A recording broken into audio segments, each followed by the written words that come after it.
Alors aujourd'hui j'ai une annonce à faire, mais vous savez probablement ce que c'est déjà parce que vous avez lu le titre. Je pars au Japon. Je pars au Japon en septembre. J'ai été acceptée en programme d'échange avec l'université. Donc je vais faire ma première année de master dans l'université préfectorale d'Aichi. Je serai du coup à Nagoya. Je pars le 6 septembre. Mais c'est ça, j'ai pris le billet pour partir le 6 septembre de Paris, arriver le 7 septembre à Tokyo. Après je vais passer 2 semaines à Tokyo, je vais faire ma touriste en gros parce que je suis jamais allée au Japon encore. Et après vers le 20, ça dépend en fait de à quelle date mon dortoir ouvre. Je vais déménager à Nagoya. En tout cas, j'ai vraiment hâte d'y être. J'ai mis un bout de temps avant de réaliser que c'était bon, que c'était parti.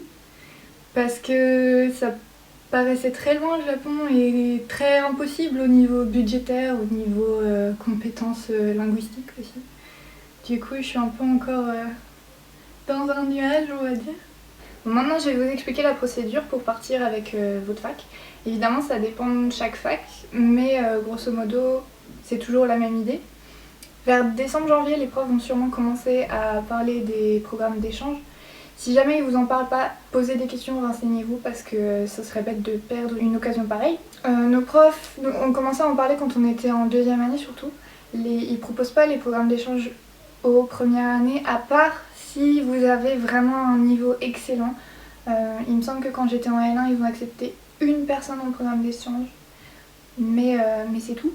Ils gardent la priorité surtout pour les L2, les L3, les Master 1 et les Master 2. Et donc ils vont vous demander de remplir un certain nombre de formulaires. Ils vont aussi vous demander de faire une lettre de motivation, un CV, des lettres de motivation en japonais et en français, en expliquant votre projet professionnel ou votre projet d'études si jamais vous voulez rester pendant longtemps dans les études. Je vais faire un master sur Murakami Haruki, particulièrement ce roman La balade de l'impossible. Et il a fallu que j'explique exactement ce que je voulais faire. Alors moi ça parlera de l'identité du héros. Et on m'a aussi demandé de fournir tant que possible une bibliographie sur laquelle je m'appuierai. Et tout ça quand on est en milieu de L3, c'est vachement concret par rapport à ce qu'on nous demandait jusque là. Et je sais que ça m'a pas mal fait paniquer. Mais il faut surtout en parler avec vos professeurs parce que c'est eux qui vont vous guider. Ça en plus, il faut partir du principe qu'en général, il faut le faire pendant les périodes des examens du premier semestre et du coup c'est un peu le stress, mais il faut serrer les dents et ça va, on y survit. Je pensais vraiment que j'allais mourir à ce moment-là, mais en fait ça va. Bon, une fois tout ça fait, vous rendez les papiers, vous attendez la commission. Une fois que les résultats sont tombés, ils vous envoient par mail la liste des documents qu'il faut fournir. Donc il faut fournir les formulaires pour l'université, tout ce qu'il faut pour les dortoirs. Et puis il faut aussi faire la demande de visa. Dans toutes les universités, il y a un bureau des relations internationales, c'est surtout à eux qu'il faut s'adresser. Je sais que le nôtre répond très vite par mail et du coup ça a été très pratique et puis on pouvait vraiment leur poser des questions sur n'importe quoi. Ils vous donnent aussi la date limite d'envoi des dossiers dans les premiers mails que vous recevez.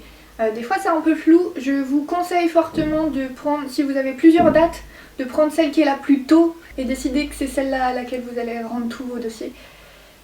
Parce qu'on ne sait jamais. Et puis au fur et à mesure que l'année avance, vous allez avoir régulièrement des réunions qui vous aideront à compléter des papiers ou des réunions d'information aussi. Je sais par exemple que maintenant je dois prendre une assurance en France en plus d'une assurance au Japon. Ce genre de détails qu'on ne sait pas du tout avant de faire les démarches. Et grosso modo, j'ai jusqu'à juillet pour rendre absolument tous les papiers. Au niveau des bourses, si vous êtes boursier du Crous, vous pouvez continuer à avoir la bourse une fois que vous êtes à l'étranger. Donc vos bourses normales, et en plus vous pouvez demander la bourse de mobilité internationale. Enfin, en gros vous avez vos bourses une deuxième fois et ça peut durer de 3 à 9 mois. Donc ça dure pas toute l'année non plus. En plus de ça, vous pouvez aussi vous renseigner sur les bourses du conseil régional. Dans la région Hauts-de-France, il y a la bourse Mermoz par exemple. Notre université a décidé de ne pas laisser la possibilité aux boursiers de cumuler les deux parce que du coup ça fait que c'est plus juste pour les non-boursiers. Donc voilà, au niveau financier il y a des aides et aussi selon les facs, ils peuvent vous donner un chèque pour vous aider par exemple à financer votre billet d'avion. On ne sait pas encore combien exactement ils vont donner avec l'université de Lille 3, mais ils nous ont dit qu'ils nous donneraient quelque chose.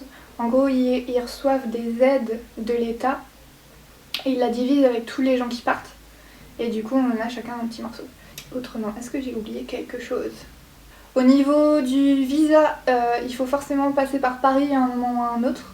Donc moi c'est encore dans un bout de temps, donc je sais pas trop vous renseigner là-dessus. Mais il va falloir passer par l'ambassade du Japon. Parce que c'est pas un simple visa touriste, mais pour un visa longue durée, il faut faire des démarches, il faut remplir le Certificate of Eligibility, qui est un document Excel absolument horrible. Horrible.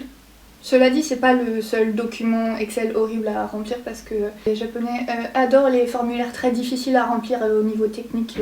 Du genre des formulaires où il faut coller une photo dessus, mais tu peux pas parce que le formulaire il est verrouillé, du coup tu peux pas le modifier, mais t'es censé coller ta photo dessus. Je me suis un peu arraché les cheveux, métaphoriquement. Faut que j'arrête de me plaindre, c'est trop cool ce qui m'arrive. Et autrement, niveau papier à faire avec la mairie et tout, il vous faut un passeport. Et j'en ai chié pour enlever mes piercings parce que je ne savais pas, mais en fait je peux pas les dévisser. Et il faut pas de boucle d'oreille sur la photo d'identité. Ça vous êtes censé le savoir, moi je le savais pas. Je me sentais un peu bête. Et sinon, du coup, maintenant j'ai mon passeport. Première fois de ma vie, j'ai mon passeport. Du coup. Quand vous rentrerez en France, selon les facs, ils vont vous demander soit de redoubler, soit de passer à la classe suivante. Moi, je sais que je vais être dans le cas où il faut que je redouble. Parce que je ferai techniquement une première année de master en France, alors que je serai au Japon. Mais au Japon, comme ils ont 4 ans de licence au lieu de 3, je serai en 4e année de licence. Donc pour recoller les morceaux et en plus faire que je fasse mon mémoire, je vais arriver, je serai en M1. Je sais que à Lille 3, ils sont en train d'essayer d'arranger des choses pour que les gens arrêtent de redoubler quand ils partent en licence. Mais rien n'est confirmé encore. Je sais pas du tout comment ça se passe dans les autres facs. En gros, le problème de Lille 3, c'est que quand on est au Japon, on peut valider toutes les matières qui sont vraiment de la langue japonaise. Genre grammaire, version, thème, oral, des trucs comme ça.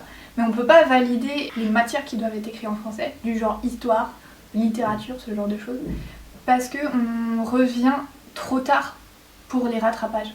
Parce que les rattrapages sont mi-juin, un truc comme ça. Et il n'y a pas de session du tout en août. Et l'année scolaire japonaise, dans ce sens-là, finit en août.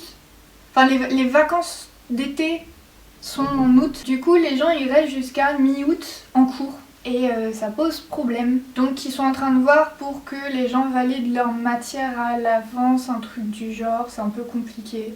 Je me baserai pas sur le fait que ça va être le cas l'année prochaine. Mais bon, si jamais vous êtes à Lille 3, parce que je sais qu'il y a un certain nombre d'entre vous qui sont à Lille 3 qui me regardent, ouais, vous vous basez pas trop sur le fait que ça va changer. A priori, vous allez redoubler quand vous reviendrez. Mais avec la moitié des matières validées et du coup vous n'aurez pas beaucoup de cours en fait. Ça permet de trouver un travail pour rembourser le voyage au Japon. Quasiment toutes les personnes que je connais qui sont revenues du Japon ont un taf maintenant, juste pour un an, parce que justement ils n'ont pas beaucoup d'heures de cours. Donc voilà, en résumé, c'est vous remplissez des papiers, et des papiers, et des papiers, et vous avez des bonnes notes, et vous pourrez partir en échange universitaire pour ensuite redoubler en France. Grosso modo. Ça sonne pas très bien comme ça.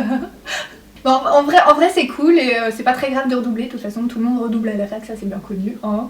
Et voilà, et du coup je vais faire ça, et je suis contente. Et en plus, après, je vais faire un master de littérature, et je suis super contente, parce que déjà j'avais pas prévu de faire un master de littérature. Parce qu'à la base, moi j'ai un bac STI électronique, genre même pas un bac général, hein, un bac technique, du temps où ça s'appelait pas STI 2D bidule. Et je me suis dit que j'allais faire des études d'informatique, j'ai commencé un DUT informatique, puis après je me suis rendu compte que ça ne me plaisait pas du tout.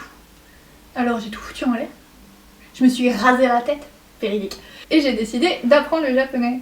Et au final, alors que j'ai pas du tout un profil littéraire, je vais me lancer dans des études de littérature. Au niveau futur lointain, mon but ce serait de passer l'agrégation et du coup devenir vraiment professeur de littérature, genre professeur à la fac.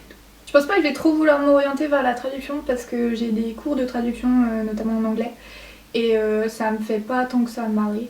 Aussi parce que je suis une catastrophe au niveau trouver du vocabulaire en français sans le mélanger avec l'anglais.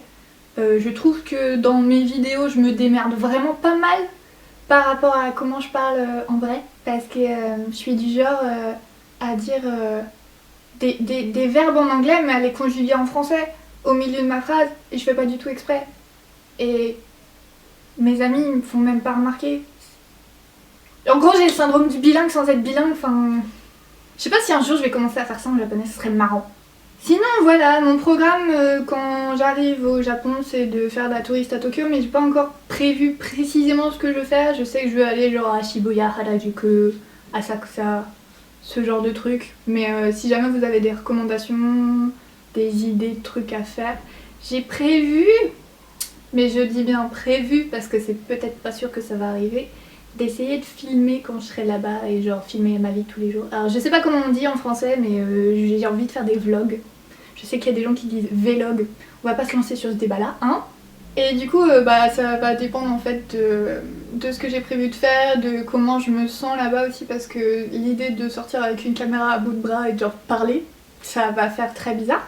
Ça me fait déjà très bizarre de parler à une caméra quand elle est sur un trépied comme là, mais encore plus si c'est dans la rue. C'est pour ça que je vais aussi essayer de faire plus de vidéos où je parle, surtout que maintenant j'ai le temps et que j'ai un milliard de trucs qu'il faut que je vous raconte parce que je vous ai promis des vidéos sur les kanji, des vidéos sur Anki, des vidéos sur un milliard de trucs. Du coup il faut que je prenne beaucoup plus l'habitude de parler devant une caméra.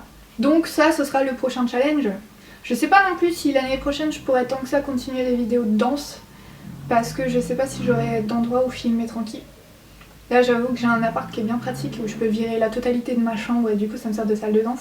Mais je ne pense pas que ce sera le cas l'année prochaine, donc on verra bien. Donc je sais pas trop, c'est un gros mystère le futur proche, on verra bien. Hein. Mais en tout cas, je vous emmène avec moi, ça c'est sûr. Et puis voilà.